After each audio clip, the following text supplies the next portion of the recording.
What I've got to say to you, comrades, is through the eyes of a striker and the workers' perspective of this. We as workers, we took industrial action, we went on strike. We took on Murdoch, knowing that Wapping and the outcome of it would be a watershed for our industry.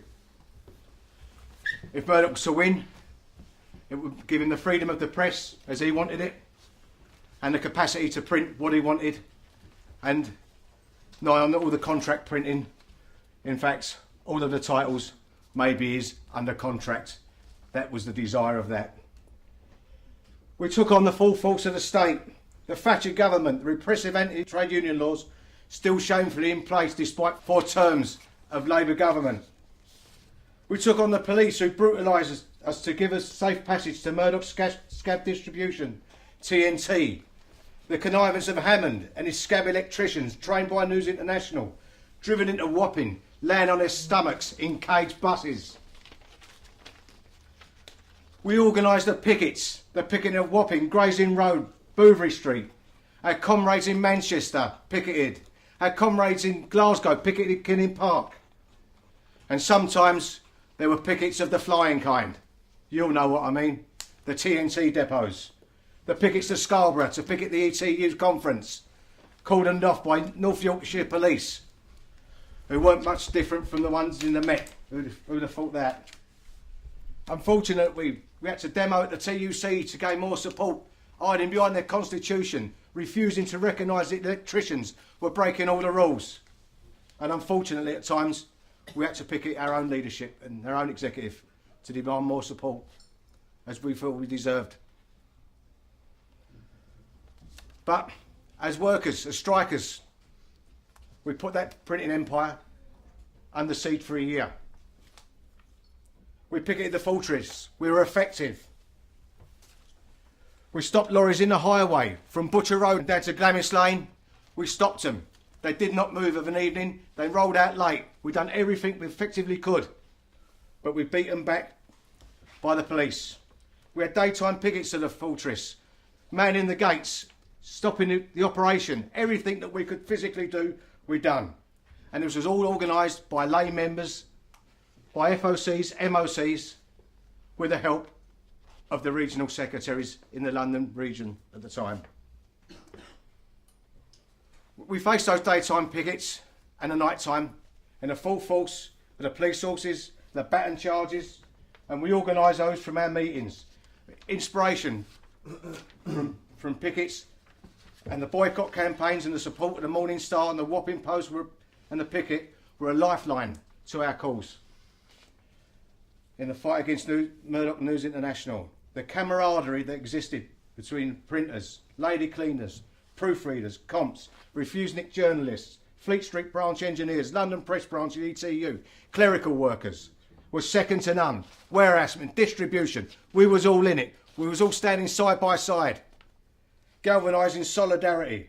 Here we were, ordinary men, working men and women, doing this off our own backs, organising ourselves.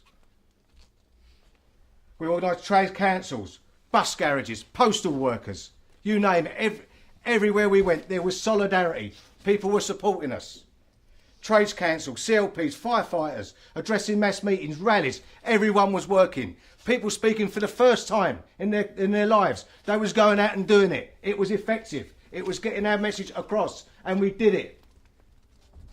There were support groups that sprung to stop Murdoch. Women against Murdoch.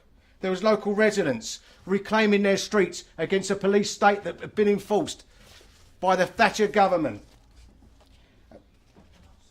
And say we had no support, like some people portrayed, was a myth. It was something out of a Sun editorial. Thatcher's soundbite at the time, or through the 80s, was there was a North-South divide to divide our nation. And as the Tories rampaged through communities, and unfortunately, some people thought it applied within our industry, that we wasn't supportive of each other. But I went with Dave Pearson to a mining community, South Emsworth, in South Yorkshire, where they was hanging at the rafters. The whole community had turned out to welcome us because we was print workers in struggle. I didn't see much of a North-South divide then. and I don't believe it ever existed. We was all workers, we got our message across, and that was apparent. For our chapel and branches, we fought Murdoch over a year. Our struggle came mighty close, and we made offers to end the dispute. Offers we put to ballot, and offers that the workers rejected. Our message was that we fight on, because we had nowhere else to go. And that was our message. In my experience, I witnessed and felt the solidarity that existed 25 years ago. I'm privileged to witness it again when I see 500,000 trade unionists marching against the defence of our NHS, our schools, our libraries, our public services, communities, the same Tory ideals that tried to break us 25 years ago, which are trying to break the trade union movement now, didn't work then and they won't work now.